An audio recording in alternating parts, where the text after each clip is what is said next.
and the onion in the other side. And later on, I'm gonna mix it together.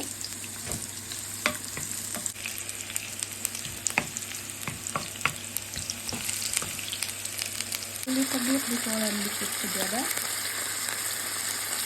Okay.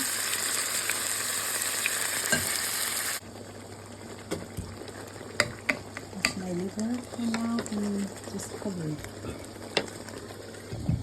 Later, I'm gonna check my rice. Oh, it's not ready.